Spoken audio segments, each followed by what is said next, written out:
faço parte então desse projeto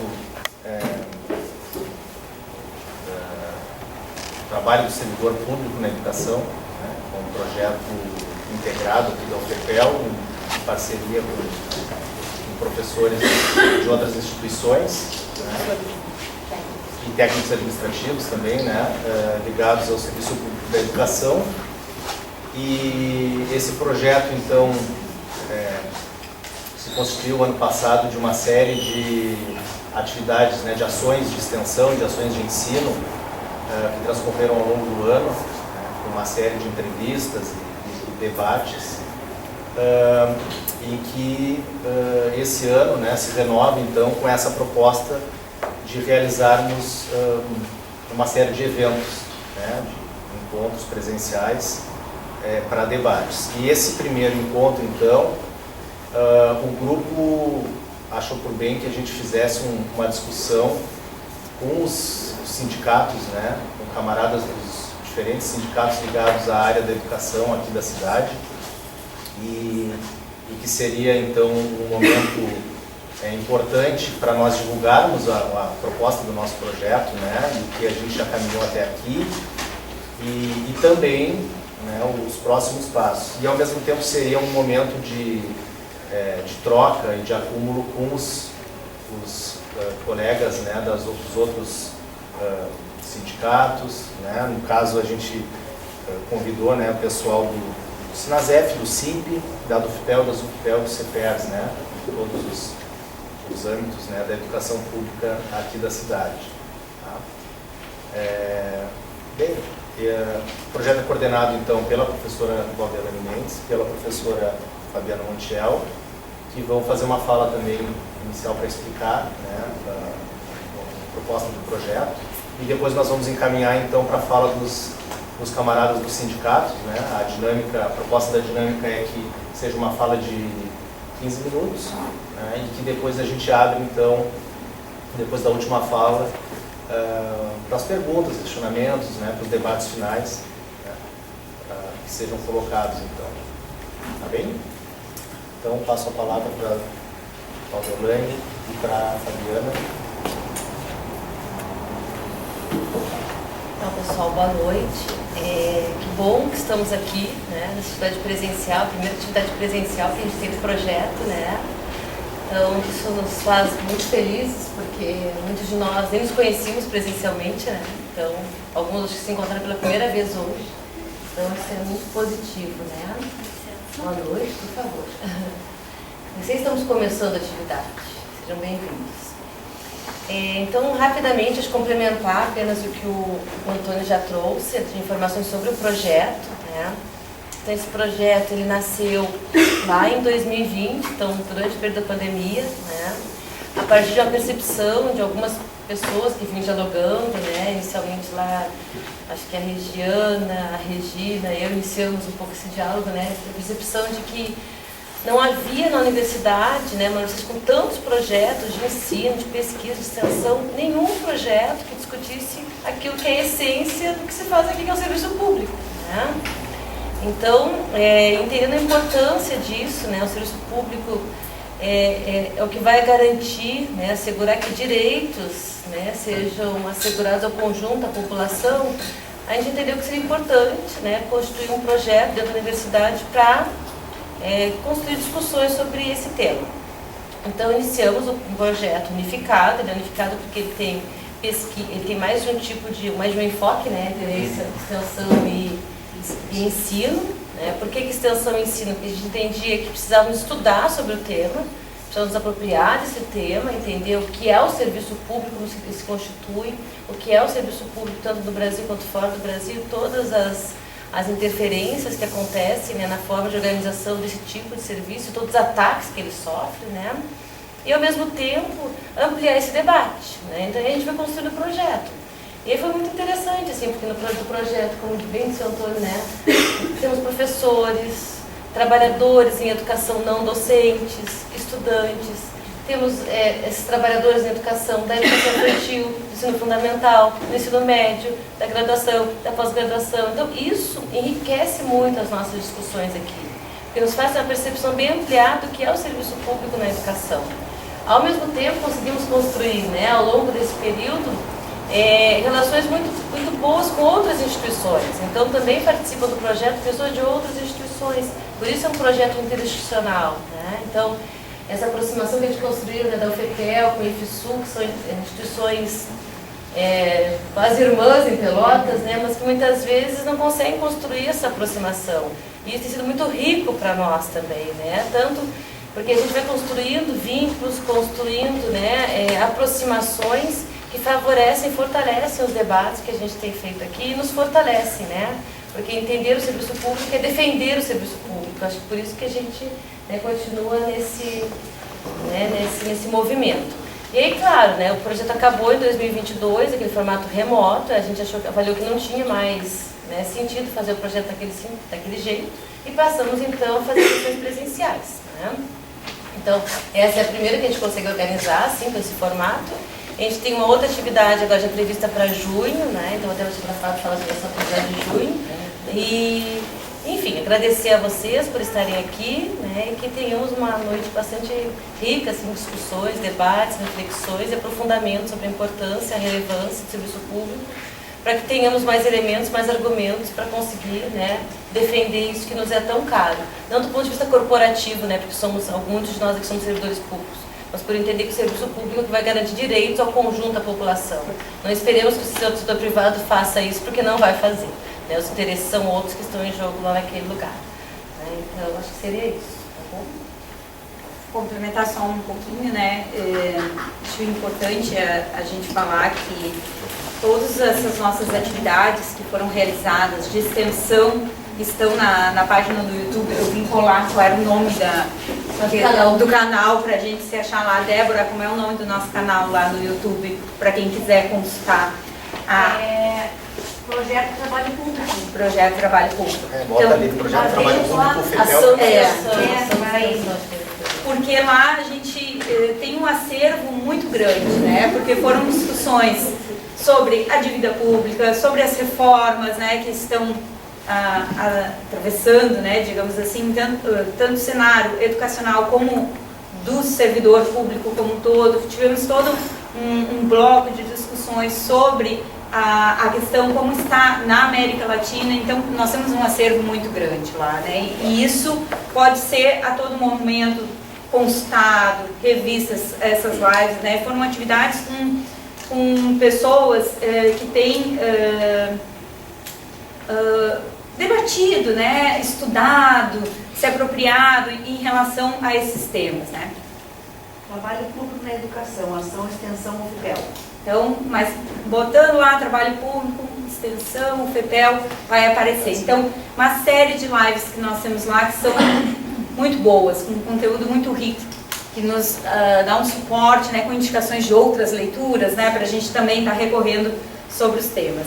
Então, para este ano a gente tem essa atividade inicial e no junho, nos dias 15 e 16 de junho, nós estamos com um evento, né, programado que vai estar aprofundando, alargando a nossa discussão sobre o trabalho público, o servidor público, né, com convidados que já fizeram parte desse nosso primeiro momento dessas atividades, né, remotas, e que a gente vai tentar trazer eles agora, elas, né, de forma presencial, para estar enriquecendo ainda mais essas nossas discussões. Então, a gente vai sempre tentando alimentar ali o nosso canal para que essas informações, hoje a gente está tentando gravar, para depois também poder colocar lá, que fique esse banco, né, que a gente possa a todo momento estar consultando. Por falar sobre o banco. O Guilherme ligou, né, Guilherme? Olha lá, tá tudo certo, Porque nós né? somos bem amadores, tá, pessoal? É. Então, assim, né? Então isso é importante também. A gente né? vai, é um coletivo Nossas lives e a lá, gente né? vai se ajudando, É assim, bem assim, é um trabalho e as bem coisas vamos confirmar, inclusive. Então, nossas lives, lá, às vezes tem uns probleminhas, assim, mas o que importa é o conteúdo, né? Então, Acho que é isso, né? Muito obrigada pela presença, né? E temos, assim, né, a certeza de que temos 3 eventos de extensão programados para esse ano, que todos serão ricos, né? Junto as atividades previstas, seguimos com os nossos estudos, acho que é importante isso, né? Seguimos com nossos estudos e estamos avançando um pouquinho mais, que a gente vai tentar também fazer umas escritas, né? Divulgar o que a gente discutiu, o que a gente vem discutindo em outra vertente, que não só através das lives, que não só através dos nossos eventos, mas também, né, tá se inserindo com uma publicação, uma revista científica e em outros ambientes também. Então, são passos que a gente está tentando dar, de pouquinho, mas a gente vai indo, né? Então é isso. Antônio, agora a gente vai te abandonar, chamando. Tá bem. Tá mesmo. Bom, então, pessoal, eu gostaria de chamar para compor a mesa, para fazer as falas, o camarada Francilon Simões, pelo Sinasep, a camarada Rosângela Mendes, pelo SIMP, a camarada Regiana Guilherme, pela FEL, e o camarada Daniel Lemos, pelo CITES. E a oi? Carmen?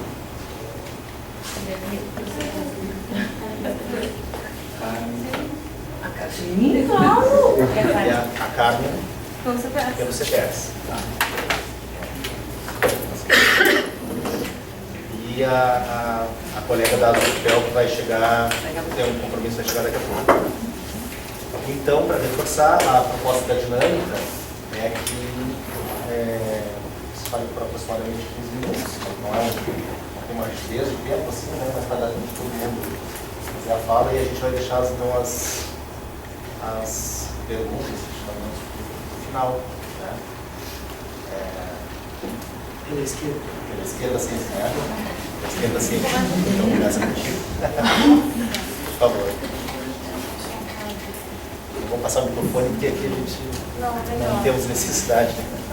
Então, bom, o tema da mesa, então, é a luta sindical em defesa da escola pública, né? E a proposta era falar sobre as principais pautas do CPS Sindicato em defesa dessa educação pública. Eu e o Daniel, nós fazemos parte aqui do 24º núcleo do CPS Sindicato, né? O CPS é um dos maiores sindicatos da América Latina, conta com em torno de 80 mil associados em todo o estado, né? Um pouquinho mais, né? Ele teve uma perda de associados nesse período bolsonarista, né? Que todos os sindicatos sentiram. A nossa categoria também tem uma parcela considerável de docentes que entraram nessa baila. Mas ele ainda é um sindicato grande, né, e ele se divide em 42 núcleos, né? E cada núcleo corresponde a uma coordenadoria regional de educação, então nós somos o 24º núcleo, que corresponde à Quinta CRE aqui de Pelotas, né? Então o 24º núcleo atende também os mesmos municípios que a Quinta Coordenadoria de Educação, né? É um dos núcleos maiores, né? Tem o de Santa Maria e os 2 núcleos de Porto Alegre. Os outros núcleos são um pouquinho menores em número de associados, porque corresponde a cidades menores e também menos professores, né? Acho que as principais pautas que a gente tem em voga no momento, e uma delas a gente acabou perdendo, né? Que era a reposição salarial, do piso salarial, do piso nacional, que houve um reajuste de 14,25%. E nós conseguimos aqui só 9,45%, né, para os docentes, né, os trabalhadores em educação não docentes. Né, trabalhadores em educação nós entendemos todo mundo, né, docentes e não docentes. A CNTE traz o termo dessa forma, né, configura dessa forma. Não conseguimos que isso chegasse até os trabalhadores não docentes em educação também, eles ficaram à parte. Esse aumento não é real também, né, porque tira da parcela de irredutibilidade. E o que é essa parcela? Ao longo da carreira, aqueles professores que estão há mais anos dentro da carreira, nós tínhamos, isso o governador Leite também tirou quando ele modificou o plano de carreira, nós tínhamos triênio adicional de tempo de serviço, algumas promoções que a gente não sabe explicar como acontece, né, mas algumas pessoas conseguiam essas promoções, e tudo isso foi agregando um pouquinho de dinheiro no salário dessas pessoas. O Eduardo Leite transformou esse pequeno aumento numa parcela autônoma, né? E esse aumento agora que os professores tiveram, ele tirou desta parcela, né? Então, os trabalhadores em educação que estão trabalhando há mais tempo no Estado, né, com um período maior de experiência, eles mesmos estão pagando seu próprio aumento, né? Eu estou há 10 anos, então eu vou ter aumento, porque eu estou há pouco tempo e eu já perdi várias vantagens, porque eu já peguei essas mudanças no caminho, né? Os professores aposentados também não vão ganhar aumento, porque não tem paridade, né? Então esse aumento não é real. E por que é importante falar do aumento salarial como uma defesa da pauta da educação? Porque isso também diz respeito à valorização da educação, né? Claro que a valorização educacional, que é uma das pautas do sindicato, né, busca constantemente, e o sindicato entende muito bem isso, que não é só uma questão salarial, é um todo, né? É um projeto de como a sociedade vê o trabalhador docente, os trabalhadores em educação, né? A valorização financeira desses profissionais é um primeiro âmbito para que a gente consiga sobreviver, né? Porque muito se fala em trabalho por amor, muito se atribui o trabalho vocacional a uma profissão exercida majoritariamente por mulheres, né? Acho que 90% das associadas do CPS Sindicato são mulheres, para a gente ter uma ideia de um dado. Quando eu concluí o mestrado em 2019, o 24º núcleo aqui tinha 4.000 e poucos filiados. Desses 4.000 e poucos, apenas 400 e poucos eram homens, o resto eram todas trabalhadoras femininas, né?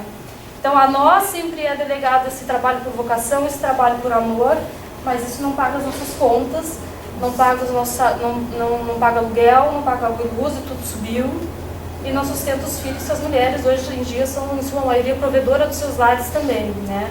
Então, estar com uma situação financeira estável também garante que as pessoas possam buscar outros recursos, formação continuada, motivação para trabalhar, é uma coisa vinculada. E tem o imaginário educacional também da valorização da educação, que para quem trabalhou em escola, em sala de aula, no período de pandemia foi horrível, né? Eu acho que todos os momentos do período da pandemia que a gente entrava nas redes sociais, eu me afastei um pouco, sempre tinham pessoas falando mal, né? Que a gente era vagabundo, que o professor não trabalhava, né? Desvalorizando então esse trabalho. Alguns alunos repetiam isso quando a gente voltou a trabalhar, quando o Eduardo Leite disse que esse período o Eduardo Leite não, né? O governo Bolsonaro disse que esse período que a gente trabalhou na pandemia não ia contar para aposentadoria. Imagina, se a gente levantava 8 horas da manhã até 11 horas da noite e ficava trabalhando, né? Às vezes não parava nem para comer, porque a demanda de trabalho era muito maior, o atendimento dos alunos era muito maior, né? Porque eles tinham acesso a mandar mensagens para nós. Então foi exaustivo e a sociedade também massacrou a gente, né, em vários momentos na rede social. E também houve incentivos por parte, inclusive, dos filhos de governo, do ex-presidente, de filmar professor. Então, eu ainda vivi no início da pandemia, antes estive na sala de aula até 2019, hoje eu atuo na coordenação pedagógica. Ainda tive uma tentativa de alunos de me filmarem, de denunciar as minhas falas para a direção da escola. No meu caso não acabou se efetivando porque os outros alunos não concordaram, mas houve essa tentativa. Tinha essa atmosfera dos professores se cuidarem do que vão falar, não vão falar de política, não vão falar disso, daquilo, porque existia tipo um medo, assim, né? Então a valorização docente parte também para uma sociedade que valoriza esse trabalho, né, como um pilar fundamental para a cidadania, né, para a educação.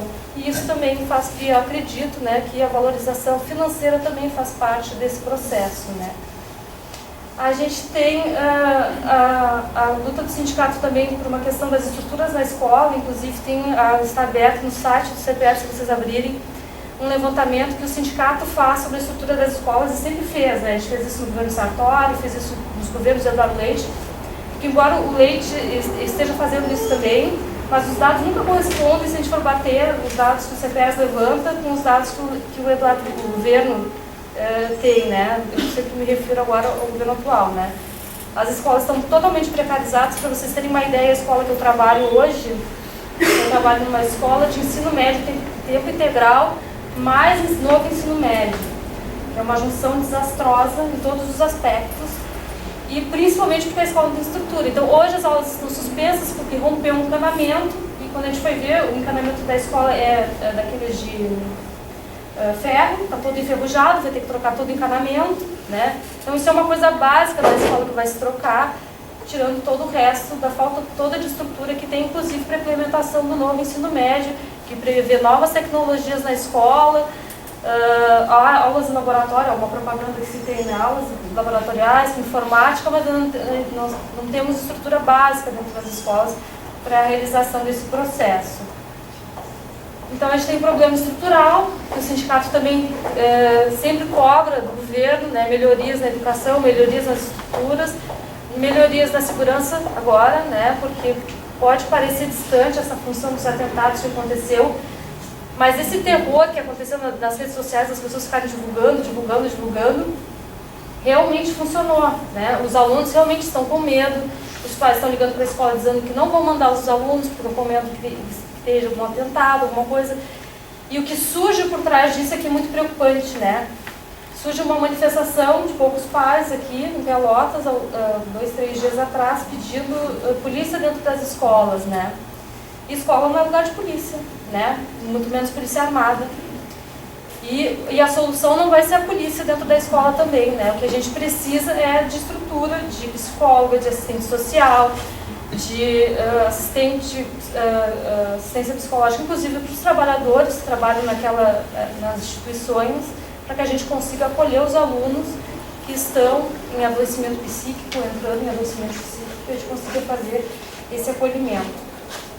Então, isso também é uma pauta que acaba entrando, está começando a entrar, porque isso está começando assim, a se discutir nessa ideia da segurança, e a gente tem que prestar atenção de como a gente vai tentar discutir essa segurança dentro da escola, porque é muito perigoso, né?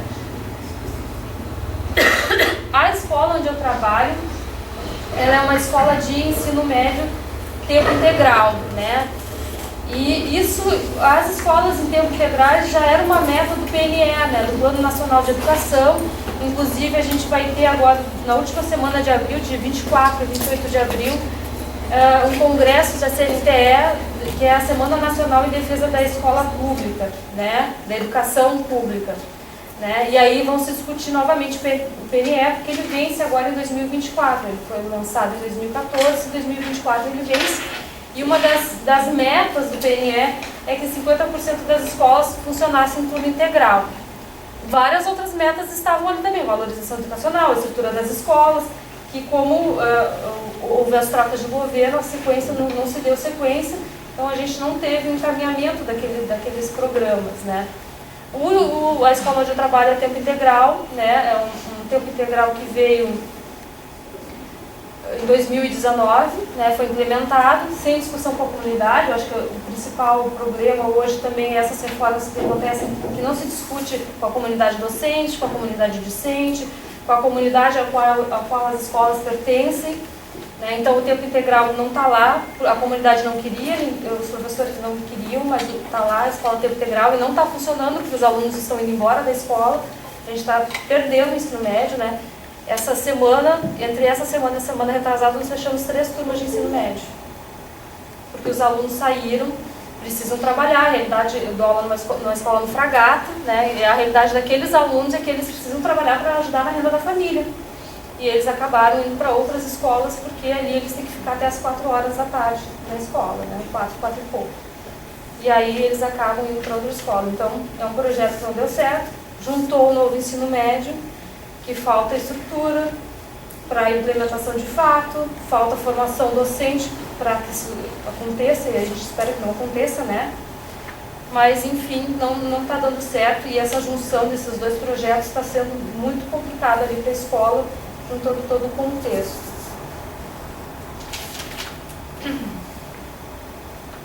O concurso público também é uma pauta do CETES Sindicato, né? A gente brigou tanto, reivindicou tanto o concurso público, que ele veio desse jeito que ele veio, não era o que a gente queria, né? A nossa área das humanas praticamente excluída, né? Nós só temos a área da geografia foi contemplada. O que isso quer dizer quando só uma pessoa da geografia foi contemplada? A gente tem a perspectiva de áreas divididas na escola, né? A gente tem a área da matemática, a área das linguagens. A área das linguagens é imensa, porque tem arte, educação física, língua inglesa, língua espanhola, língua portuguesa e literatura.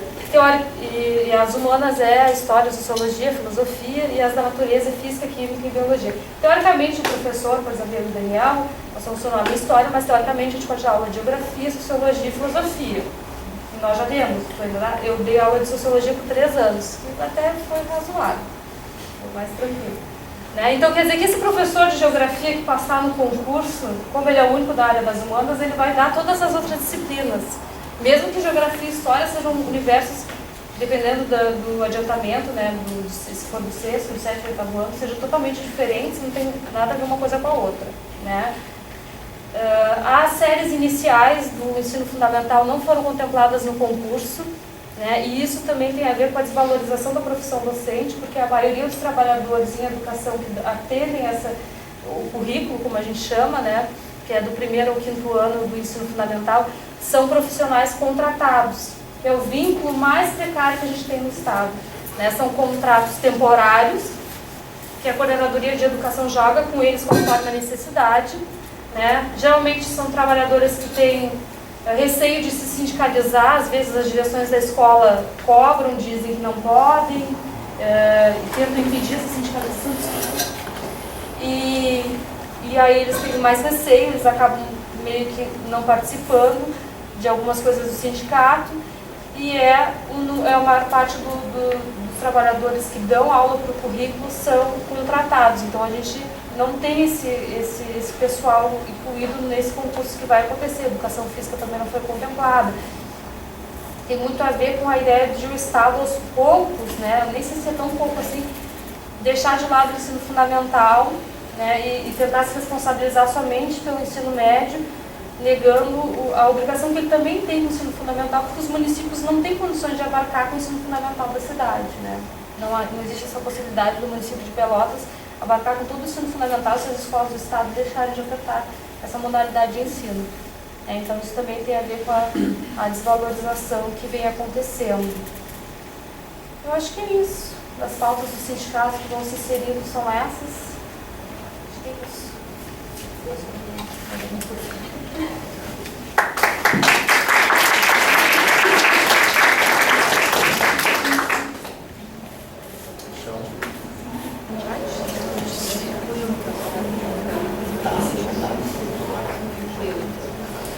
Bom, eu sou a Regiana, estou presidente da UFPEL, né? Associação dos Docentes da Universidade Federal de Pelotas. Nós somos uma seção sindical do ANDES, né? Sindicato Nacional. E aí eu estava ouvindo a colega aqui e eu trouxe meu caderno, desde que eu assumi a diretoria, eu tenho um caderno assim das pautas que a gente tem tentado trabalhar. Eu acho que tem bastante coisa que a gente tem tentado. Eu penso que assim, a gente parece, usando o termo meio ruim, né? Uma metralhadora, a gente tenta atirar em todas as frentes, porque está bem difícil, né? Dá para ouvir os colegas, né, dos CEPERS aqui. Bom, o ANDES Sindicato Nacional, né, ao qual a UFPEL está ligada, defende sempre, defendeu desde a sua fundação, uma educação pública, laica, gratuita, socialmente referenciada. As nossas formas organizativas sempre foram classistas, né, combativas, e num confronto com esse modelo econômico que a gente tem visto, né, que desestrutura o Estado, e nós sempre nos colocamos independentes em relação ao governo, os patronatos, enfim, gestões e tudo mais, e é isso que a UFPEL aqui, enquanto seção sindical local, defende, né, e o ANDES Nacional também. Olhando então, assim, né, tudo que a gente tem tentado defender, enfim, as nossas pautas de luta, né, a colega ainda falou aqui da questão do PNE, né, a gente já vem vindo uma constante de defesa de pautas que a própria carreira dos professores, né, muitas vezes tem ficado em segundo plano e não deveria, porque nós precisamos também defender nossa categoria, porque nós precisamos também de qualidade de trabalho, né. A gente defende esse caráter público, né, gratuito, como um direito social, né, não é possível que nós venhamos a pensar de forma diferente, né? E infelizmente o que nós temos visto é um processo de descaracterização dos sindicatos, né? Principalmente nesses últimos períodos, colocando os sindicatos como inimigos, na verdade, da população e até mesmo dos próprios trabalhadores, o que não é verdade, né? Os sindicatos, pelo contrário, querem a defesa dos seus trabalhadores, da sua categoria. E nós, principalmente, em defesa da educação. O nosso sindicato, ele não tem só universidades federais, né? Nós temos também a Lufpel, ainda tem um braço, digamos, com o IF-KVG, né, Campus KVG, porque nós temos ainda sindicalizados lá. O ANDES congrega, além disso, também as universidades estaduais. Agora eu não tenho certeza se municipal também, né, alguma ainda municipal. E também IFES, enfim, Cefetes e institutos federais, né. Então o ANDES é bem grande nesse sentido. Como eu disse antes, a ideia sempre, né, das nossas formas organizativas combativas, classistas, né, e em confronto com esse modelo econômico do capital. A gente tem feito essa defesa, eu estava olhando aqui, vendo para vocês, e algumas coisas que a gente tem estudado, né, são anos e anos, congressos, CONADs, enfim, vários eventos em que o ANDES tem tentado cumprir o seu papel, né, de um sindicato combativo e classista. Aí, trazendo um pouquinho mais para agora, depois as folhas do caderno, né? Desde lá por 2000, mais ou menos, a gente tem visto que as formas de controle do trabalho, elas têm se acirrado, né? E são novos mecanismos, né, que acabam explorando e oprimindo a classe trabalhadora. Isso acaba com que sejam enfraquecidos os próprios sindicatos, né? Isso que a colega falou dos colegas contratados que têm medo de se sindicalizar porque, né, podem ser demitidos, enfim, vão ser são oprimidos já mesmo sendo contratados, né, por todas essas questões. Então, assim, tudo isso tem ampliado as ações do capital sobre o trabalho, né? Esse é o grande cerne. Mas eu não sei se os nossos colegas, professores e professoras, se dão conta disso, ou têm se dado conta disso ao longo do tempo. O que a gente tem visto no nosso sindicato é que muitas vezes as pessoas estão tão precarizadas, tão imbuídas desses mecanismos, estão tão, eu diria, quase que engolidas por esses mecanismos, que elas já não se dão conta do que elas estão sofrendo, né? E isso é muito preocupante, porque a gente aqui talvez tenha esse pensamento, né? A gente está aqui tentando falar dessas imposições do capital e o quanto isso robotiza, tira autonomia, mas muitos dos nossos colegas talvez não enxerguem mais, ou, enfim, porque entraram depois e perderam, né, um pouco dessa visão, né? E outros até porque, como a colega disse, é incrível, mas muitos viraram até mesmo bolsonaristas, né? Nesse hall de coisas ruins que a gente tem. Uma outra questão, assim, ó, além de tudo isso, todas essas imposições do capital, elas afetam a nossa profissão, o nosso trabalho, nosso próprio sindicato, mas elas também têm produzido devastação do meio ambiente, devastação e aniquilação dos povos originários, das minorias. Isso é muito grave, né? E isso também é pauta dos nossos sindicatos, pelo menos, né? O Antissindicato Nacional e a Dufpel também têm pensado nisso, né? É uma sede por poder, né? Sustentada principalmente, como eu disse, pelo capital, e isso é muito impactante. E a gente tem visto isso vindo por dentro das instituições, né? Na universidade a gente vê isso, né? Vem por dentro, vem nos corroendo, né? Nos consumindo como trabalhadores. Por isso, a gente defende que os movimentos sindicais, eles precisam se fortalecer. Nós precisamos, né? Tanto aqui quanto fora, né, no Brasil. Eu esqueci de dizer antes, o Sindicato Nacional era afiliado à CSP com lutas, né, mas no último congresso, por votação da base, né, a gente está sem a gente saiu da CSP, estamos agora no limbo aí, vão começar as discussões para ver para onde vamos, né? Nós éramos ligados à CUT, depois fomos para a CSP, agora estamos fora, né? Mas nós precisamos continuar combativos, né? De luta, a luta ela não pode parar, né? A gente precisa pensar, né, de que forma a gente vai se organizar. A gente derrotou Bolsonaro, sim, derrotou, mas a ultradireita ela ainda está aí e a gente precisa trabalhar contra isso, né? A gente precisa manter a nossa independência enquanto sindicatos, né? Defendemos isso e a DUFPEL aqui defende, e o ANDES Nacional, né? E eu acho que esse não é o momento para a gente ficar parado, né? A gente precisa se mobilizar, enfim, né? Se manter, como eu disse, combativo, autônomo, independente, né? Em relação a partidos políticos, em relação a gestões, em relação a governos, né? Porque senão a gente perde a nossa identidade enquanto um sindicato combativo e classista, né? Outras questões que a DUFPEL tem se debruçado internas, né, são as questões referentes à universidade, obviamente, então questões de calendário, questões que têm a ver daí com a gestão interna da universidade, né?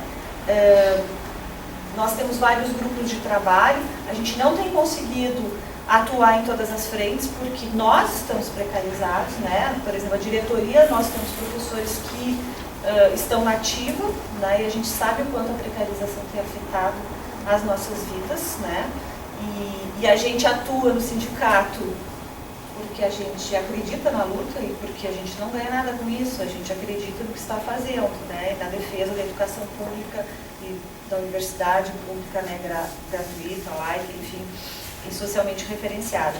Então, a gente tem tentado trabalhar, mas assim, ó, hoje, por exemplo, foi um dia em que todos os problemas apareceram para a DUFPEL de várias frentes, né? E a gente tenta apagar os incêndios que aparecem, porque são muitas frentes. É só ouvir a colega falando aqui, é apavorante de ouvir isso, né? O quanto isso afeta a vida de todo mundo, como é que a gente vai daí dar aula, vai fazer, no nosso caso, extensão, pesquisa, né? Sendo que a nossa categoria está sendo destruída, né? A nossa carreira docente, ela vem sendo destruída também. Lenta, eu acho que nem é tão lentamente, né? Não é tão lentamente, mas há muitos anos ela vem sendo destruída. Então, nós temos também penduricalhos, como a gente chama, né? Porque tudo foi transformado em penduricalho, que em qualquer momento, como aconteceu já no estado, isso pode ser tirado. Então, é o vale fome, é o vale não sei o quê, é o ajuda aqui, ajuda ali, então, pequenos penduricalhos, que vai chegar um momento que eles vão ir caindo e a gente vai perdendo esses direitos. Em relação à recomposição salarial, a gente também está no movimento de luta, né? E a gente pediu 26, perto de 26, quase 27%, e a gente, entre aspas, vai ganhar 9%, né? No final não vai ganhar isso, né? Porque quando a gente for ganhar, isso já desvalorizou. Se for fazer a conta lá no final, a inflação já comeu. Isso não era nem aumento, era recomposição salarial. E R$200 no Bariforo. Quer dizer, até lá tudo já dobrou de preço, né? Então, também não fomos atendidos, né, em tudo. Uma grande parte considerou que foi bem importante. Particularmente, eu acho que não. Eu acho que a gente não conseguiu avançar, né? Agora a gente precisa defender outras questões, né, que precisam ser discutidas setorialmente ainda, né, porque tem muita coisa acontecendo. Então a carreira precisa ser pensada, né, precisa ser discutida. E a gente, agora, essa semana é uma semana de lutas. É uma semana de luta, só que a gente também está em meio à eleição dentro do Sindicato Nacional. Então, fora isso, tem todo esse outro movimento que acontece, e aí a gente está, como nós acabamos fazendo várias coisas, a semana de lutas também não foi aquela semana que poderia ter sido, porque não se tem tempo nem para pensar na própria luta, né? As coisas vão sendo atropeladas. Mas é isso. A DUFPEL tem tentado dar conta, né, das pautas, tanto locais, né, que concerne aqui aos nossos professores, docentes, enfim, né, tem sido chamado, quanto as pautas nacionais da categoria, mas também as pautas, por exemplo, a questão da BNCC, a questão do novo ensino médio, né, também, pela revogação já, com certeza vai afetar aos nossos cursos também, principalmente os cursos de licenciatura, né, e não vamos pensar que, é lá no ensino médio, não vai chegar para nós. Isso é muito grave. Em relação ao concurso do Estado, realmente, né, a gente fez um documento também no Centro de Artes, porque a área de artes, eu sou da música, né, ficou de fora. O pessoal da história também fez um documento. Isso. Não vai adiantar muito, né, porque o governo estadual não dialoga. Mas, enfim, é isso. A gente tem tentado, né, e junto com esses companheiros e companheiras que estão aqui, a gente tem feito movimentos, né, nos últimos tempos aqui na cidade, a gente tem tentado fazer, né, vários movimentos e luta pela educação e por todas as pautas que nos são muito caras também. Acho que é isso.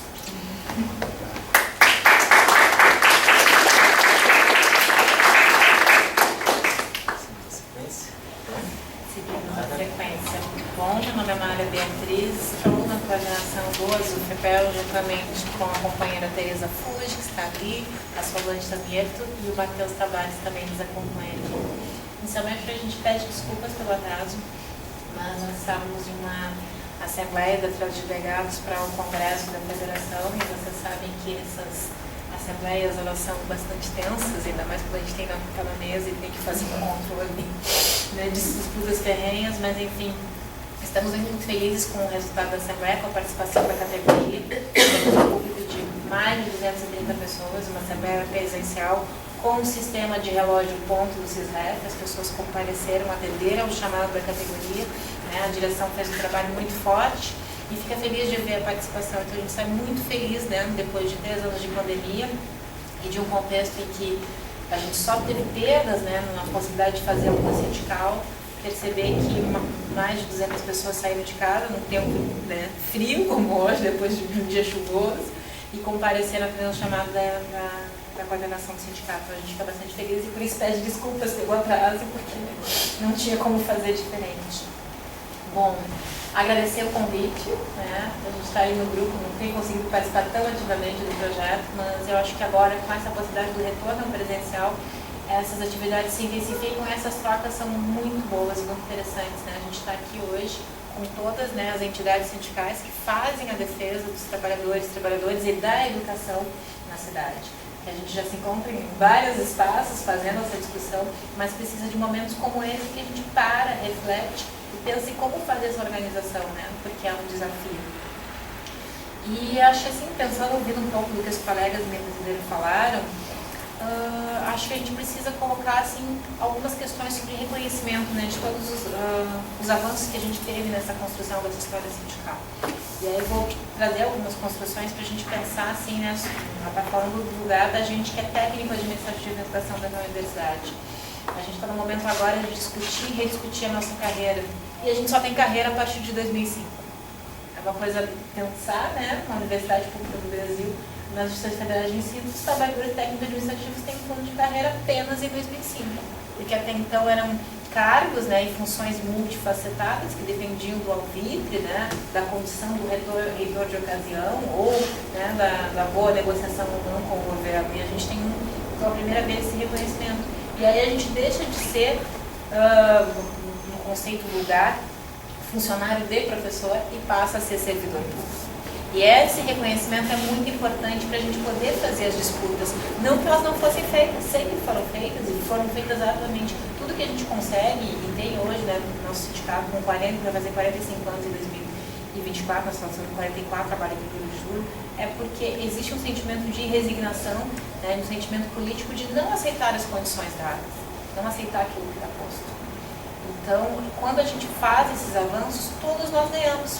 Ganham os alunos, que vão ser atendidos por servidores que são efetivos e que não estão sob a subordinação da chefia de mando. Ganha a categoria de trabalhadores que tem esse reconhecimento e faz a gente pensar e adensar como é nocivo o processo de remuneração. Como a gente não pode aceitar, a gente tem que se resignar, quaisquer que sejam as propostas. A gente faz uma discussão muito forte hoje em dia sobre o que estão se transformando os hospitais universitários para a gerência da IBCA. Não é por acaso a crise que o nosso hospital escola enfrenta hoje, porque o modelo gerencial da EBSER, ele é posto para isso. Ele não atende ensino, pesquisa e extensão. Os problemas que acontecem no nosso programa de residência médica é do problema, é referência do modelo de gestão. E a gente precisa fazer essa reflexão. A UFPEL, infelizmente, né, ela fez essa opção de adesão, de aderir a essa contratualização, e nós fomos ferrenhos, né, dizendo que não daria certo. Por quê? Porque o modelo de gestão, o modelo empresarial, ele não está voltado para o atendimento público. E ele mexeria, sim, nas condições de ensino, pesquisa e extensão, mas mexeria abruptamente nas condições de trabalho. E a gente avisou, né, que as relações se deteriorariam, e a gente tem isso, o nível do crescimento. Né, vocês acompanharam, né, nós tivemos movimentos públicos na rua ano passado, né, os trabalhadores se colocando na rua, porque não aguentavam mais as condições. E depois de 3 anos de pandemia, quando as pessoas já estavam lá estateladas, se pensava que ia ter algum reconhecimento, não, aí vem situações muito difíceis, muito complicadas, de pessoas recebendo áudios mandando se aposentar. E a gente tem que pensar sobre isso, mas isso é um modelo que está posto. Eu não vou colocar isso na figura daquela chefia que fez isso. É um modelo unilateral, esse que só pensa em resultado e não pensa e não observa fazer. Porque uma coisa que nós defendemos é o fazer, né, do trabalhador dentro da instituição. A gente não tem essa métrica, né, que agora está colocada. A gente está enfrentando vários desafios, né, além do CISREF, além das normativas do Temer, né, e do Bolsonaro, que dilaceraram com a possibilidade, né, da participação, que retiram garantias que a gente foi construindo ao longo dos anos. A gente também agora tem essa lógica do PGD, que foi vendida para os trabalhadores depois da pandemia como um excelente negócio, né? Mas é um excelente negócio, gestores locais dizendo assim, é um excelente negócio o PGD, porque o trabalhador fica em casa, não tem custo, e a gente transfere tudo isso, o teu ambiente passa a ser o teu local de trabalho, não há mais uma divisão, não tem mais direito ao lazer, passa preso nesse WhatsApp, recebendo demandas, e a gente acha isso normal porque a condição de trabalho, o ambiente de trabalho está tão ruim, tão precarizado, que eu estou aceitando qualquer outra coisa do que ter que voltar para aquele lugar que eu deveria achar um lugar sadio. E a gente faz uma disputa das 30 horas, não é como dizem vulgarmente, os técnicos não querem trabalhar. É porque nós temos que dar condições dignas de trabalho para os trabalhadores.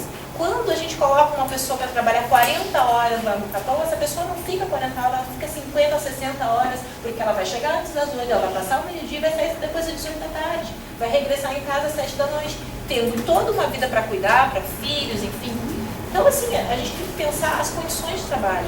E, assim, uma coisa que me incomoda muito, e aí é uma questão pessoal, não falo aqui como a Mara, dentro do Zumprepel, mas é algo que me incomoda quando eu vejo algumas notícias assim, nós estamos em tal ranking, mas um ranking para o melhor lugar para a gente trabalhar, o melhor lugar para as pessoas viverem. Quando é que nós vamos estar nesse ranking? A universidade tem que ser o melhor lugar para as pessoas estarem, assim como a escola tem que ser o melhor lugar para as pessoas estarem. Se o trabalhador ele chega lá se sentindo prejudicado, infeliz, qual é a potência que essa pessoa vai fazer nessa troca que nós fazemos, né? Nessa relação que é, sim, né, mercantilista, a gente entrega o nosso trabalho em troca de remuneração, mas de bem-estar.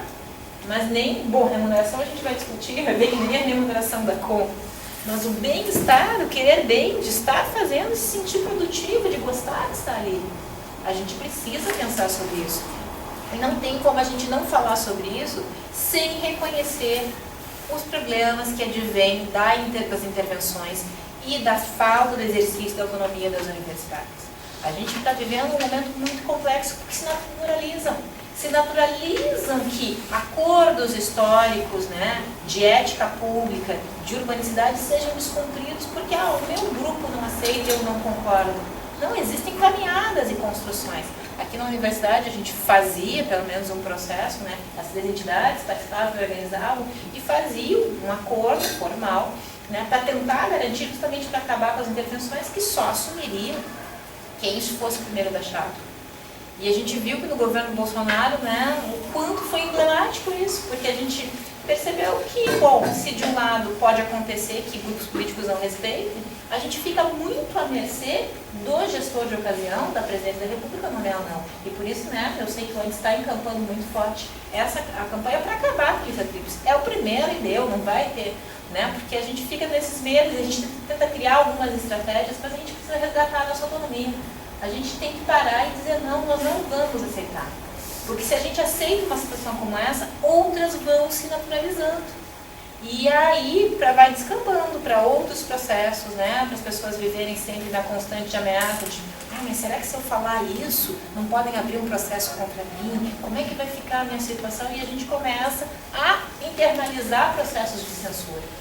Quando a gente não respeita algo básico, quando a gente aceita que não seja respeitado algo básico, como é a autonomia universitária, isso vai irradiando efeitos no nosso dia a dia. E aí, né, já toda hora chegam demandas de situações que tu não consegue imaginar. Mas porque esses processos políticos, eles são simbólicos. Eles são simbólicos para a gente pensar e estruturar. A gente tem um problema que é muito forte, que eu acho que é em causa, né, uma das grandes estruturações dentro da universidade, que é a ausência de uma paridade nas representações. A gente ainda vive sobre a era dos 70, 15, 15. E quando a gente vai fazer as representações de disputas nos espaços, isso é muito complexo. Porque que autonomia é essa dessa universidade que existem castas distintas com poder diferente? Como é que a gente pode falar hoje, em 2023, de manter esse mesmo modelo? Porque isso também favorece para que depois a nossa autonomia não seja respeitada. E muitos dos processos de intervenção que foram feitos formalmente, são intervenções, né, do ponto de vista material, mas do ponto de vista jurídico, formal, elas não têm nenhuma intervenção. Porque aí chegavam a dizer, não, a universidade não respeitou o percentual de 70, 15, 15. O processo de vocês é inválido, eu vou nomear quem eu quiser. E a gente tem que fazer esse enfrentamento. Se eu quero eleger os meus representantes com paridade, eu preciso estar amparado nesse estatuto formal jurídico para poder fazer essas batalhas. Porque senão a gente, infelizmente, no momento do cenário político, a gente está vivendo assim, uma situação que é muito triste. Os nossos representantes, a qualidade dos nossos representantes políticos é muito ruim. A gente viu na última semana, né, algo que foi de dilacerar e pensar. Esses são os representantes que definem o futuro da nossa nação. E aqui a gente não está dizendo a visão ideológica, mas as pessoas têm que ter personalidade. Eu não posso chegar em um ambiente e representando alguém e falar coisas absurdas, que desrespeitam as pessoas presentes e quem está assistindo. Mas isso se naturalizou. Naturalizou e as pessoas fazem isso hoje em dia para criar engajamento, para criar mídia. E tem um público que acena com isso. Então a gente tem que pensar sobre essas questões. Mas falo tudo isso pensando, né, e agora retomando mais a pauta aqui das lutas sindicais, que são muitas e que a gente tem sim muitas questões a comemorar. Acho que a gente precisa pensar e refletir sobre isso. Mas acho que uma das grandes questões para, né, os movimentos sindicais agora é essa reinvenção da luta sindical. Porque há uma dificuldade que o trabalhador se compreenda e se reconheça como um trabalhador. E quando essa pessoa não se reconhece como um trabalhador, como chamá-lo para fazer essa disputa? Como fazer essa intervenção? A gente faz eventos, chama, explica, fala e faz a discussão. E muitas vezes, né, vem aquele atravessamento. Não, eu não vou para o sindicato porque tem muita política no meio. Como se a nossa vida não fosse permeada pela discussão política. Sim, a gente vai fazer a discussão político-partidária, né, dentro do sindicato, porque não é possível, né, pensar, por exemplo, que dentro de um espaço da educação a gente possa aceitar o avanço do fascismo, que isso seja tranquilo. Nós estamos vivendo agora um movimento que é orquestrado, que é para criar o caos, e ele vai onde? Nas escolas. Ele utiliza o temor maior. Qual mãe, qual pai que fica tranquilo de enviar seu filho e sua filha para a escola, na iminência de que pode ser atacado, de que alguém vai lá, vai matar, vai, enfim, atirar, fazer coisas absurdas? Cria-se o caos perfeito. E as pessoas começam a encampar ideários, falas e propostas nazifascistas. Por quê? Porque estão apavorados. Mas isso é um projeto. É um projeto da continuação do golpe, da tentativa de golpe que aconteceu no 8 de janeiro. É um projeto, é um processo que continua e que a gente vai enfrentar, infelizmente, diariamente. E nós precisamos estar vigilantes. E aí, mais uma vez, qual é o papel dos sindicatos na defesa da democracia? Eu penso que nós somos essenciais. Penso que nós somos, sim, guardiões da democracia e que precisamos fazer e vislumbrar isso. E é novamente um desafio para que a gente possa conversar e articular com as nossas bases para que as pessoas possam perceber o que está posto, o que está em jogo. A gente precisa fazer esse olhar, esse exercício, essa reflexão. para não cair, talvez, em armadilhas, né, que aconteceram no passado.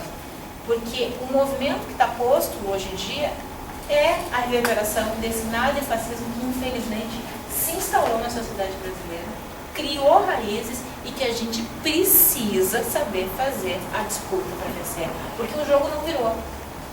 Foi muito essencial, mudou a aura, né, o espírito, né, do país, né, a mudança do campo político, mas a gente não conseguiu vencer. 2 milhões de votos, gente. 2 milhões de votos para o horror que nós vivenciamos. O horror, a morte era banalizada. E a gente pensar que 2 milhões de votos foi o que nos garantimos de continuar nessa escalada rumo à precarização da civilização, da barbárie. Isso demonstra que nós temos um desafio como sociedade. E aí é um desafio que nós aqui da área da educação, que lidamos com a formação de pessoas, precisamos pensar. Então, assim, encontros como esse são muito, muito potentes e fico muito feliz que a gente possa fazer esse movimento de trabalho. É isso, gente.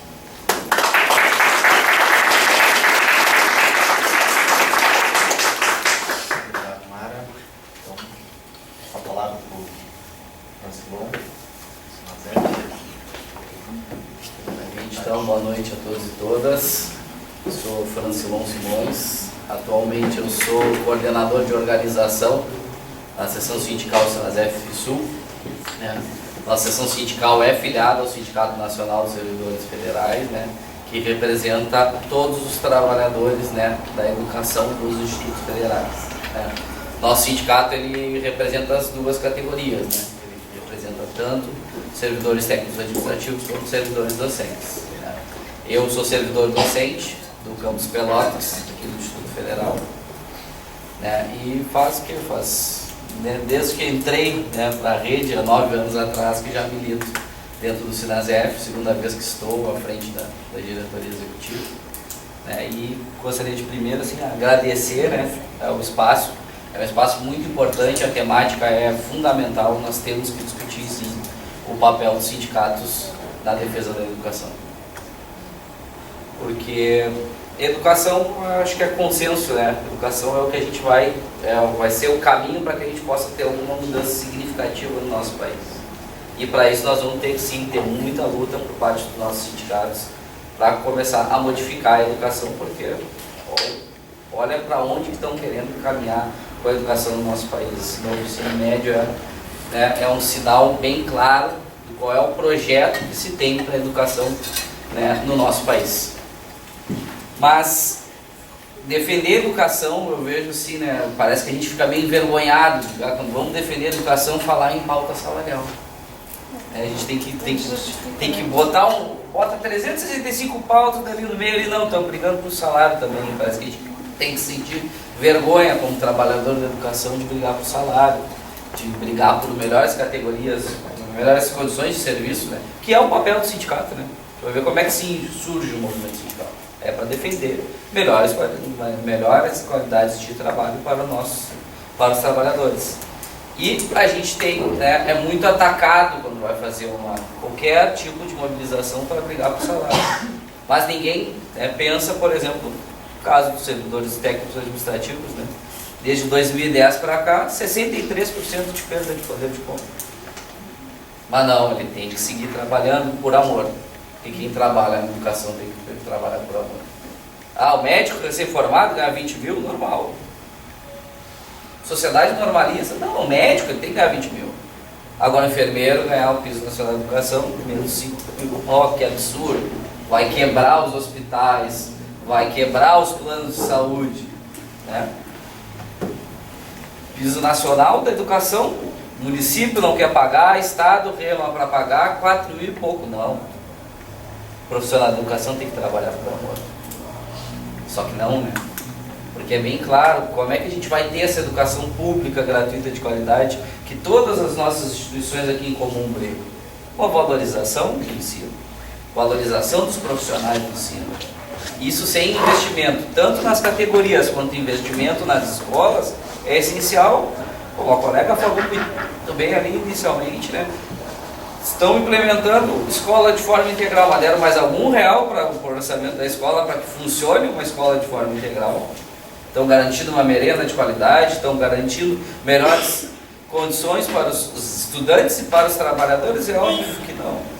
A escola segue sendo a mesma, se aumenta a carga horária do docente e se espera que o índice, né, todos os indicativos têm que melhorarem. Mas como é que um indicativo vai melhorar? Né? Por mais que a gente se doe como profissional de educação, qual é assim, ó, eu tenho assim, ó, uma admiração gigantesca por aquele professor que trabalha 60 horas e ainda consegue manter uma qualidade boa das suas aulas. Mas imagina como é que seria a qualidade das aulas desse profissional se ele trabalhasse 30 horas, se ele trabalhasse 40, tivesse uma dedicação maior, menos horários de sala de aula, mais tempo para a preparação de aula, que é o exemplo que a gente tem dentro do Instituto Federal de Cultura Dense. Né? Eu não tenho que me queixar das condições de trabalho na questão de carga horária, né? Mas com certeza os nossos colegas que trabalham no resto da rede pública têm muito, e da rede privada também, que também são massacrados. Também são profissionais da educação que também são muito massacrados. Mas tem um projeto no nosso país que diz que isso é correto. E já se normalizou dentro da população que é correto. Servidores do IFE e da universidade escutamos muito, né? Por que vocês estão demorando tanto tempo para voltar depois da pandemia? Índices estourando, coronavírus bombando, obrigaram os profissionais, tanto do município quanto do estado, a voltarem. Quantos casos, toda hora pipocando, servidores tendo que se afastar por causa de contaminação por Covid, alunos tendo que se afastar por contaminação por Covid, mas não, as escolas não podem parar. E servidores federais são os vagabundos, né? E nem digo servidores federais, né? Por causa que eu vejo uma coisa que é muito curiosa. Somos todos servidores públicos federais, mas parece que nós da educação somos uma categoria abaixo, né? Os trabalhadores da educação, tanto servidores administrativos quanto docentes, não, ele não é nem, o servidor público é o que há de pior na sociedade. O professor está uma categoria abaixo. É o problema, é o doutrinador, né? Quer transformar todo mundo em comunista. É esse tipo de barbárie que a gente tem que ouvir.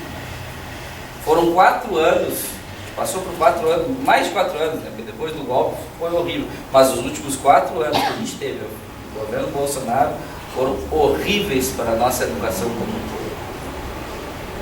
Eu nem procurei algum estudo, mas já deve ter algo dizendo quanto tempo a gente retrocedeu, né, na educação. Quantos anos a gente vai levar para a gente conseguir voltar, né, para 2018 dentro do campo da educação. Porque agora se normalizou qualquer tipo de absurdo. Né? A palavra de uma pessoa que tem completo desconhecimento de um assunto vale mais que a do professor. Né? A mãe sabe ensinar melhor que o professor, o pai sabe ensinar melhor que o professor, sabe muito melhor sobre os conteúdos. É um tipo de barbárie que a gente tem ouvido e tem que lidar e tem que seguir com as nossas atividades da melhor forma possível, e daí temos que achar, né, tempo para nos envolvermos com o sindicato. Né? Tem pessoa que ainda acha que a gente recebe alguma coisa para ser do sindicato. Né? Não, tu recebe alguma coisa. Recebo muita incomodação. Né? Porque quando está com problema do salário, o que o sindicato vai fazer? Vai aumentar o Unimed, o que o sindicato vai fazer? Né? Qualquer problema, o que o sindicato vai fazer? Mas as pessoas não enxergam o simples. O sindicato somos todos nós. O sindicato somos todos nós que somos filiados ao sindicato. Assim como os nossos próprios colegas não se enxergam como trabalhadores. Estávamos conversando isso hoje de tarde. Principalmente o servidor docente. Não se enxergam, tanto da universidade quanto do Instituto Federal, não se enxergam como trabalhadores. Acham que são elite. Mas quando é que eles correm para o sindicato? Meu salário meu salário tá está sendo corroído pela inflação. Aí lembra que tem um sindicato, chega a lembrar por um breve instante que é trabalhador.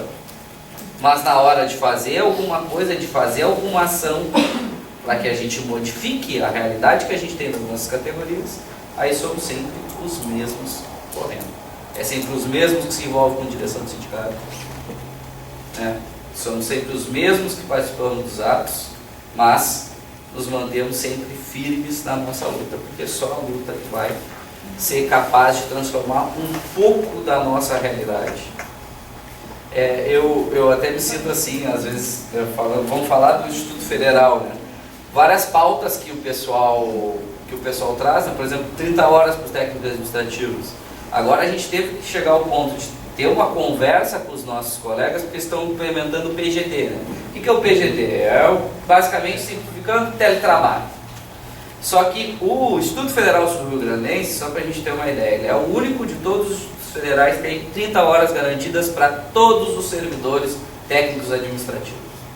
Pauta histórica da nossa categoria, né, tanto dos outros, dos técnicos administrativos, tanto da universidade quanto dos outros, das outras escolas que compõem a rede dos institutos federais. Pauta histórica, nós temos.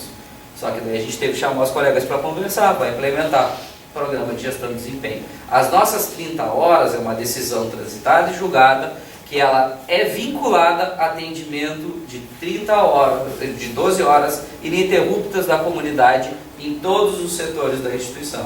E a gente foi lá e fez um alerta. Ó, pessoal, vocês vão entrar, vai implementar o PGD, vai implementar o teletrabalho. Como que tu vai fazer a manutenção das 12 horas ininterruptas das atividades do público como geral? Vai conseguir fazer? Essa é a principal alerta que nós estamos fazendo. Não estamos nos posicionando favorável nem contra a implementação do PGD. Nós temos que raciocinar. E vai lá e aponta, ó, podemos perder as 30 horas, podem questionar. Vocês não estão mais atendendo a comunidade de 12 horas ininterruptas, pode ganhar cair o maior direito que a gente tem dos servidores técnicos administrativos da nossa instituição. Mas o pessoal pensa, eu quero trabalhar de casa. Eu quero trabalhar de casa, vai ser mais fácil eu me organizar, às vezes eu preciso ir no centro, preciso ir no banco, eu preciso de um tempo para fazer isso, então eu vou trabalhar de casa. Querem trabalhar de casa? Trabalho.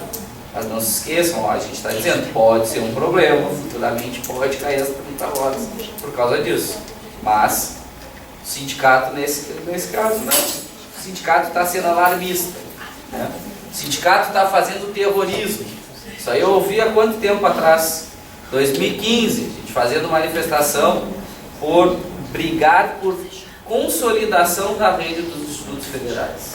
Porque naquela época a gente estava com reposição inflacionária tanto para PCCETAI quanto para docente, naquela época tinha minimamente negociado, e a gente estava brigando por melhorias, né, para que a gente consolidasse os campos do Instituto Federal. Agora a gente simplesmente está tendo que brigar para a gente não fechar.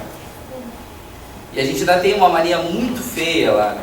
Que é aquela questão, não, nós temos a nossa autonomia, então a gente não precisa se preocupar com o maior dos problemas que a gente tem na educação nos últimos tempos, que é a reforma do ensino médio. Não, reforma do ensino médio não vai nos atingir, mas já estamos sabendo que a conversa já está rolando, pressão por parte do MEC, tá? Para cima do CONIF. O CONIF é o colégio dos reitores, que compõe, conselho que compõe todos os reitores dos institutos federais, para que os institutos federais comecem sim a implementar nos seus currículos que deem um pouco mais o molde do novo ensino médio. Que parem, principalmente, vocês têm que parar, se posicionar contra e têm que começar a implementar. E como é que é a forma que geralmente consegue? Oferece uma migalhinha de dinheiro e o pessoal já compra. E é isso, nem precisa ofertar muita coisa. Oferece um pouquinho de dinheiro, os reitores já tudo se atiram e começa a implementação do novo ensino médio. Então é todo esse tipo de coisa que a gente está tendo que lidar, né? Sobrecarregado de aula, né? Nossos colegas do estado e do município, né? Ainda tem que pensar, brigar pelas melhorias das suas categorias, tem que brigar pelo novo ensino médio, tem que estar se preocupando com o ataque nas escolas, né? Eu não sei se vocês viram a declaração, né, de que não tem que ter não tem que ter policiais nas escolas, os professores que têm que fazer curso de defesa pessoal. Entendeu? Então cabe a nós agora. Cabe aos docentes, não. Os docentes têm que pensar, lugar de... É aquela história, escola não é lugar de ter policial. Os docentes podem fazer um curso de defesa pessoal aí para saber como agir caso tenha um ataque nas escolas. Parar a bala no peito. Parar a bala, né? Vai aprender a parar a bala em curso de defesa pessoal. Então, e isso é normalizado pela nossa sociedade. Esse é o maior problema. É a forma como isso é vista como comum, e não digo somente na sociedade, porque a briga forte que a gente tem que ter às vezes é com os nossos próprios colegas. Eu digo muito, uma coisa que me preocupa é que no Instituto Federal Sul-Rio-Grandense, na base, a gente tem mais bolsonarista do que devia. Ainda tem muito colega bolsonarista ali dentro. Colega que está ali e que acha que não, a gente é tudo uns vagabundos mesmo. Então é o tipo de coisa assim que, olha o ponto que a gente chegou. E acho que assim, ó, a gente precisa de uma luta muito grande, e eu digo assim, ó, para ocupar todos os espaços possíveis como servidores da educação. Porque uma coisa que me preocupa muito, até assim, ó, eu vejo em Pelotas a gente conseguiu um bom avanço. A gente tem uma vereadora que é municipária. No estado a gente tem deputados estaduais que são da base do CEPERS. Acho que devia ter mais, né? Tem uma vereadora também da base do CEPERS. E uma coisa que eu digo assim, olha quanto que a gente perde dentro da Câmara de Vereadores, dentro da Assembleia Legislativa, dentro da Câmara de Deputados e da Câmara de Deputados, qual é a quantidade de servidores públicos da educação que a gente tem? É quase nenhum. Tem bancada do boi, tem bancada da bala, tem bancada da Bíblia, e a gente tem problemas para a gente conseguir avançar para uma bancada da educação. E sem a gente conseguir fazer essa luta, da gente ter consciência de que a gente é servidor da educação, que a gente é trabalhador e que a gente tem que começar a eleger pessoas que vão nos representar nesses fóruns importantes, nessas câmaras, a gente não vai conseguir o avanço que é necessário. Porque aonde que foi aprovado o novo ensino médio? Foi nas secretarias ou foi na Câmara de Deputados e no Senado? Onde que são discutidas todas as nossas questões salariais? Tanto a nível de município, quanto a nível de estado, quanto a nível federal. Câmara de Vereadores, Assembleia Legislativa, Câmara de Deputados. Se a gente não conseguir cada vez mais conscientizar os nossos colegas, né, que a gente precisa se enxergar como uma categoria, a gente não vai conseguir avançar nas nossas principais lutas como trabalhadores da educação. E não vamos conseguir chegar na educação que a gente quer. Porque olha quanto é limitado também, né, por toda essa estrutura, tanto de governo de estado, quanto governo federal, quanto o município, o que a gente pode realmente modificar nas nossas escolas. Os professores do estado não foram obrigados a implementar o novo ensino médio, teve alguma discussão com as categorias, e olha o absurdo que a gente tem. A gente está tendo que implementar um novo ensino médio que não foi ouvido os trabalhadores da educação e nem a comunidade como um todo, se é o rumo que quer dar para a educação. E se a gente não conseguir avançar nessas nossas lutas para que a gente cobre efetivamente uma modificação na educação, isso vai seguir acontecendo, porque o projeto do novo ensino médio é bem claro, né? Toda aquela briga que a gente teve para inserir sociologia, filosofia, uma formação um pouco mais integral, um pouquinho mais crítica, vem totalmente abaixo com a implementação do novo ensino médio, porque não querem mais que o filho do trabalhador pense. Filho do trabalhador tem que aprender a apertar botão. Esse é o projeto de educação que a gente tem no nosso país, e a não ser que a gente realmente, né, ocupe os espaços e avance na nossa luta em defesa das nossas categorias e dar uma educação melhor possível, a gente não vai conseguir enfrentar tudo isso que vem para acabar com a educação pública como a gente conhece. Porque o projeto é bem isso, né? É pegar e arrasar com a educação pública. Porque antes de privatizar, né, eu tenho que sucatear ao máximo para que a população aceite a privatização. Porque não foi privatizada a educação ainda, porque a população ainda não aceita. Mas no momento que a qualidade for tão baixa que realmente não se justifique e a qualidade do serviço seja tão ruim, aí sim a população vai começar a querer que privatize. Então, essa acredito que é a luta que a gente tem nos próximos tempos, né? E viemos, né, de um problema muito grande em todos os sindicatos. Além de 4 anos de Bolsonaro que vieram para, assim, ó, ataque direto às nossas estruturas sindicais, dificultando ao máximo as pessoas sindicalizarem, participarem dos sindicatos. A gente ainda teve a função da pandemia, que também atrapalhou muito a nossa questão de mobilização. Estamos agora, assim, ó, 2 anos, 1 ano e pouco, 2 anos de retomada das nossas atividades sindicais, aos trancos e barrancos, né, tentando chegar em todo.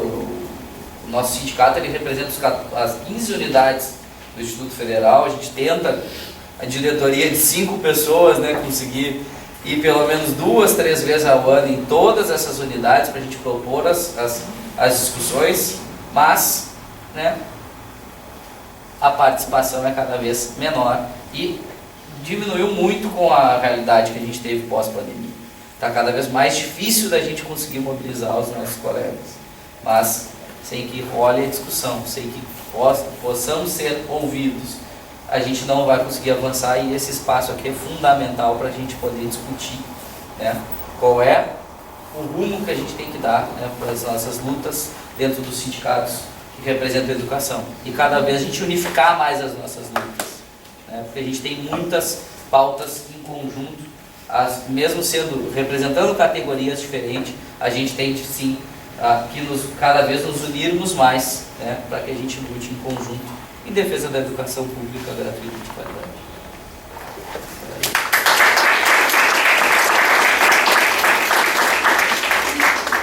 Obrigado, Francilon.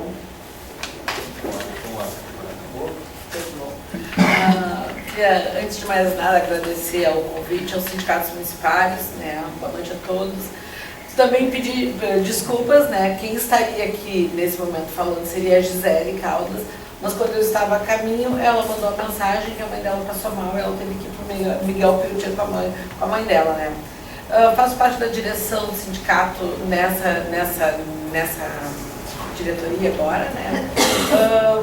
Passei a fazer parte e ir para dentro do sindicato faz 2 meses, então tô bem constrangida até de estar aqui falando, né? Talvez eu não tenha, falando com pessoas tão capacitadas e tão importantes aqui no meio da luta sindical, mas vou tentar colocar aqui um pouco da nossa história. Né? Os sindicatos municipais é filiado à CUT, né? Central Única dos Trabalhadores. A gente não é um sindicato somente dos professores, a gente abrange várias categorias, então, desde o médico, do professor, do calceteiro, então, assim, sabe, do operador de máquinas, do motorista, então é muito amplo, né? Então é um sindicato que tem várias demandas, né? E a gente ainda passa por tanta demanda que a gente tem, além de uma prefeitura completamente sucateada, né, em todos os setores, né, sucateado no ponto de vista de não ter telefone para os trabalhadores se comunicar, né. Também, além de sucateada nesse sentido, uma prefeitura completamente falida, que não consegue dar o mínimo de estrutura para todo o funcionário público. Às vezes é difícil falar só dos professores da educação, porque a gente pensa no amplo e eu sou da saúde. Né? Então, mas o que a gente tem? A gente tem um governo do PSDB, que vem desde o governo do Eduardo Leite, que vem retirando direitos e vem se dizendo legalista, quando o negócio é tirar direito, né? Então, quando é tirar direito, os professores dentro do município sabem que o Eduardo entrou, 15 dias depois ele tirou o Vale Alimentação e começou a entender que o Vale Alimentação ele não era por matrícula e sim por CPF, né? Então, a primeira coisa que ele fez foi isso. A gente tem uma categoria completamente, a gente pode dizer endividada, uma categoria que hoje, assim, né, é uma categoria cliente fixo do Banrisul com empréstimos, porque é uma categoria que ganha pouco, uma prefeita que é um governo que se diz legalista desde o tempo de Eduardo Leite, mas nunca reconheceu o piso da educação, sendo que o ano passado a gente teve um baita do movimento né, quando eles pegaram, quando a prefeita passou anos dizendo que pagava o piso. Aí o ano passado ela disse que não pagava o piso, então ela ia construir ou ia mandar para a Câmara de Vereadores, então, o piso da categoria, e mudou. A única categoria que ainda tinha uma carreira dentro da Prefeitura Municipal de Pelotas eram os professores.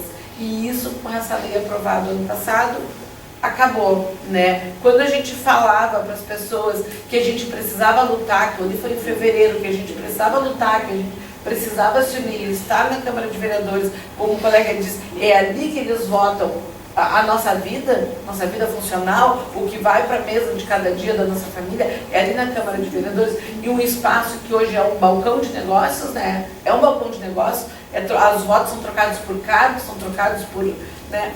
Então, a gente chamava a categoria. Quando a gente dizia lá em fevereiro de 2022 que ia ser extremamente prejudicial para os auxiliares de educação infantil que tiveram uma grande vitória, tinham um salário muito pequeno, um salário abaixo de R$700, depois conseguiu com a luta do sindicato passar para um salário de R$1.602, e eles recebiam até então o incentivo à titulação, né, aqueles graduados, né, recebiam esse incentivo à titulação, que quando mudou a lei, aquilo ali era um vínculo à lei existente. Quando a lei deixou de existir, aquele vínculo também deixou de existir. Então agora também a gente teve um grande movimento das auxiliares de educação infantil, que ontem teve reunião com a prefeita e se avançou em várias pautas aí com a prefeita, e ela fica ainda de voltar a discutir com a PGM, com os secretários envolvidos, o retorno das auxiliares de educação infantil para o quadro do magistério, né?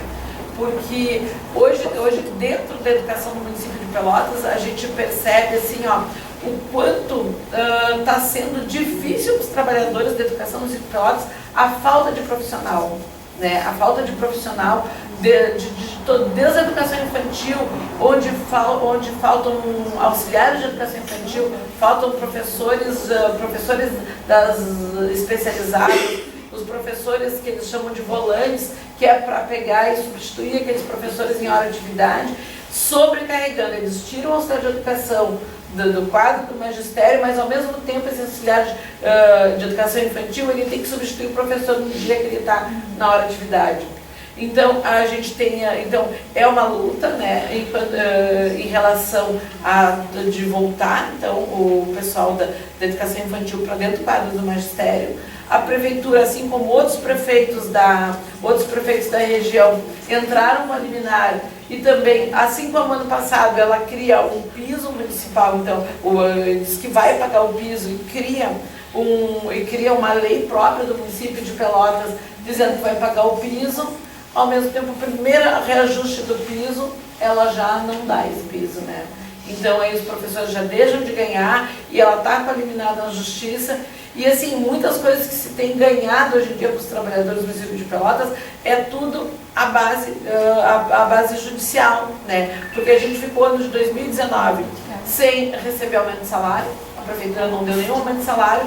Chegamos em 2020, vem a pandemia e o Bolsonaro, mesmo sem acreditar no vírus, mesmo debochando, mesmo fazendo tudo aquilo, o Bolsonaro vai lá em março e cria aquela portaria 173 que não dá avanço para os servidores, não pode aumentar salário, e aí os municipais de Pelotas ficaram 3 anos sem aumento.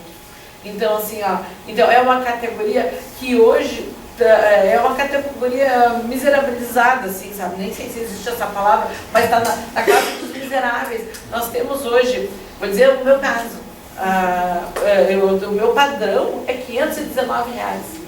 E aí, lá em 2008, quando a gente fala assim que os governos só vêm tirando direitos, lá em 2008, como eles são muito legalistas, lá em 2008, o Tribunal de Contas aponta que os salários não podem estar equiparados ao salário mínimo. Não pode ser. Então, o município de Pelotas cria o piso municipal. Hoje, o piso municipal é 769. Esse é o piso municipal. Aí, o que acontece com o salário da Rosângela? O salário da Rosângela, ele é 519 e eles pagam um complemento de piso, que aí eu chego a ganhar um piso municipal. E todas as outras vantagens que o servidor público municipal ganha, ou seja, avanço adicional de 15 anos, um difícil acesso, qualquer coisa que o funcionário público municipal ganha, serve para completar o salário mínimo. E aí o servidor público municipal não ganha salário mínimo, porque... Aí assim, ó, tu entrou hoje no município e o teu piso é 500 e tu recebeu ali 269 para completar o teu piso, tu vai ganhar todo o teu complemento ali de remuneração para chegar ao mínimo. Eu que estou há 25 anos, ele usa o meu avanço, ele usa tudo. Então assim, é um horror. Assim. Então o que a gente tem de luta, e aí é com toda a categoria, e a gente fala também, assim, concordo com o colega que a pandemia deu uma travada e complicou tudo, buscar voltar a discutir o nosso plano de carreira. Por que se tinha dado um tempo, além de a pandemia atrapalhar, assim, toda vez que tu fala em mudar o plano de carreira, a prefeita fala em mudar o Estatuto do Servidor, que é a nossa Lei 3.008. Então, assim, ó, a gente tem ido nos locais e a gente tem dito, porque quando a gente dizia lá em 2022 que as pessoas tinham que se concentrar, a gente tinha que estar lá, os sindicatos municipais, às 5 horas da manhã, estavam na frente da Câmara de Vereadores, que a gente tinha certeza que eles iam interditar a rua. A gente colocou o caminhão de som, a gente contratou som para estar lá, para ecoar dentro da Câmara de Vereadores a nossa voz.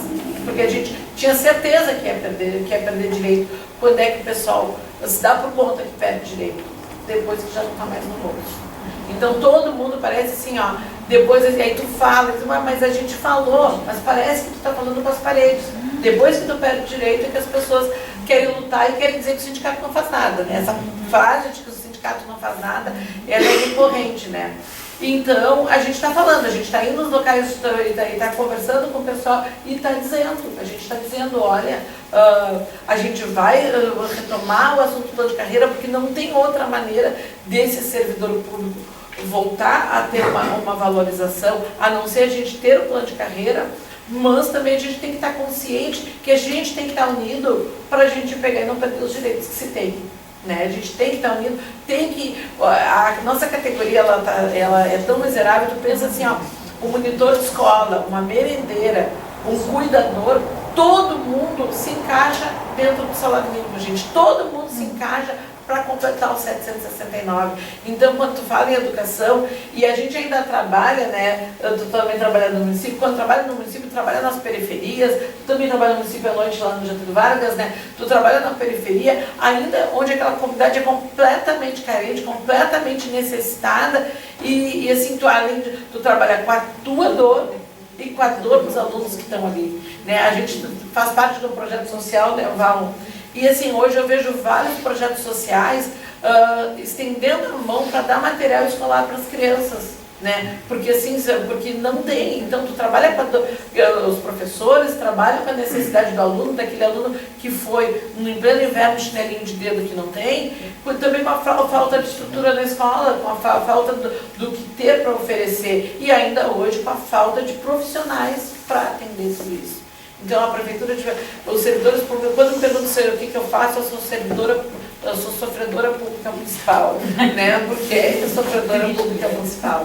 Então assim, a gente está então visitando vários locais, voltando à necessidade do plano de carreira, mas também a gente tem várias buscas aí da categoria, muita demanda, a guarda municipal dentro da nossa categoria que está passando por uma série de problemas. Gente, a precarização é o desrespeito com o servidor público na sua essência. A gente nunca teve, em toda, acho que a história de Pelotas, um governo que tenha desrespeitado tanto o servidor público quanto essa prefeita que está agora, embora muitos já venham tirando direitos, não tem, assim, sabe? Então, quando tu pega, também a gente está na luta para defender o ensino médio do Pelotense, que também querem tirar o ensino médio do Pelotense, então a gente tem lutado ali do lado deles, né, ali para a gente manter, né, e é isso, gente. Eu peço desculpas para vocês por não ser a pessoa mais capacitada para estar falando aqui, mas a gente está na luta e a gente está chamando a categoria para se unir. E eu digo assim, quando a gente fala na categoria está tão miserável, as pessoas hoje, elas têm medo de fazer uma paralisação, porque vão descontar o salário e aquele salário vai fazer falta. Então, a paralisar 1, 2 dias, e o governo vai descontar mesmo, e vai fazer o professor depois pagar o dia letivo para o aluno lá no final. Então, a gente passa por uma luta muito grande e realmente é um momento de unificar, fortalecer os sindicatos, né? E a gente está na luta. Então, me desculpem se eu falei muita besteira, mas estamos aí. Eu só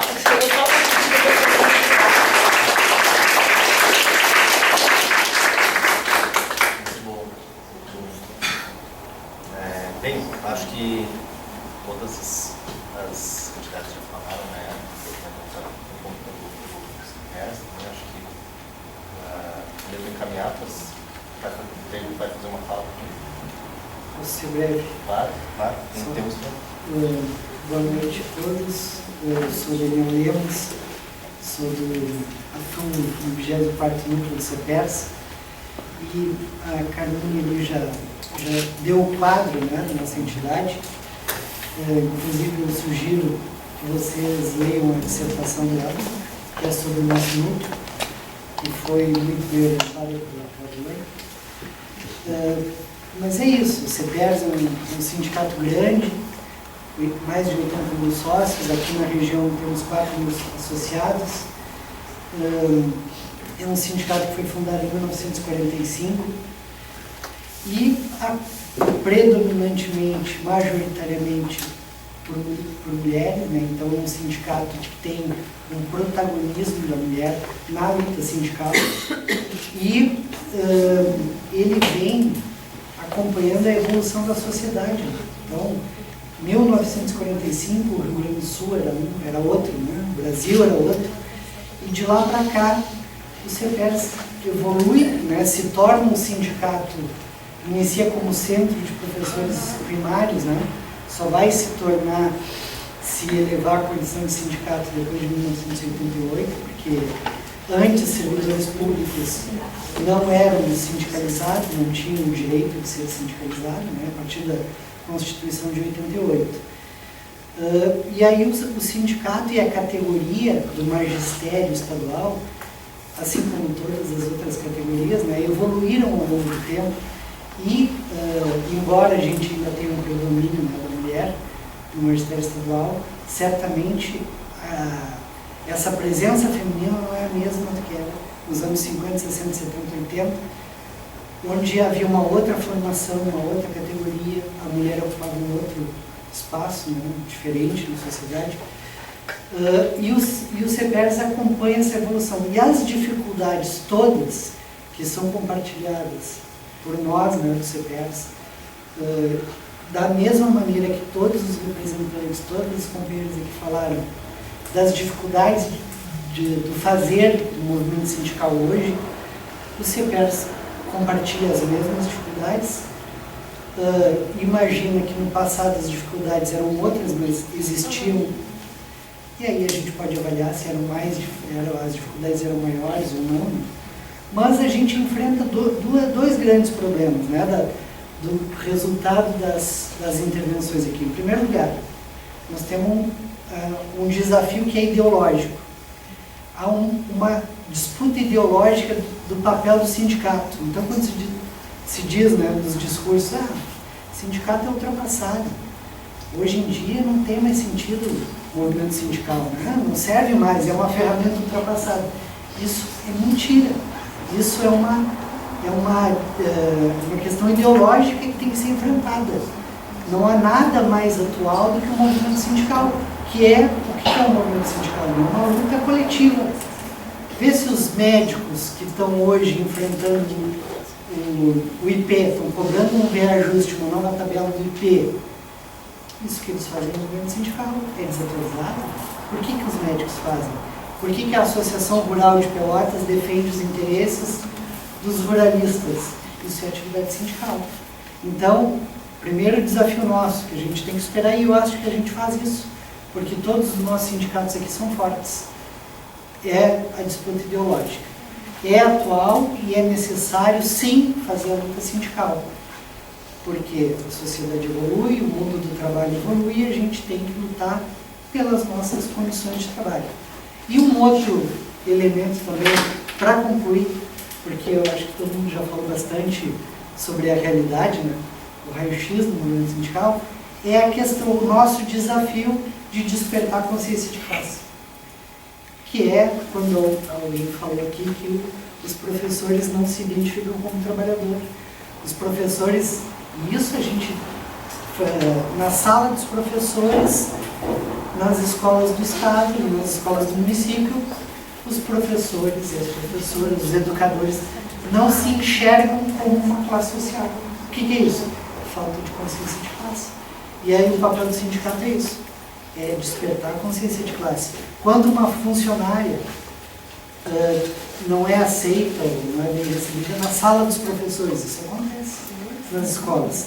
Isso é falta de consciência de classe, porque nós trabalhamos na mesma escola, nós enfrentamos os mesmos desafios, o mesmo pavor de um aluno psicopata armado que vem no SMAT, todos nós enfrentamos a mesma realidade. Mas quando a Mara falou, né, que o servidor do UFPEL não é mais o servidor do professor, acho que é isso, né? Frase, se a gente enfrenta isso na escola do Estado e do município, quando o diretor eleito trata o funcionário da escola como um empregado seu. Então, isso é falta de consciência de classe, isso é ideologia, que são conceitos que a gente tem que... E qual outro elemento? Então, eu já tinha dito que ia encerrar consciência de classe e ideologia. Mas, qual é a nossa vida? Né? Nós não temos muito o que fazer além de lutar. O Marx tomou lá do Hegel o conceito de dialética. E o que é dialética? Tem duas coisas certas na vida: conflito e mudança. Essa é a natureza da atividade sindical. E como a gente não vai conseguir fugir do conflito e nem da mudança, temos que fazer o movimento sindical. Então, obrigado.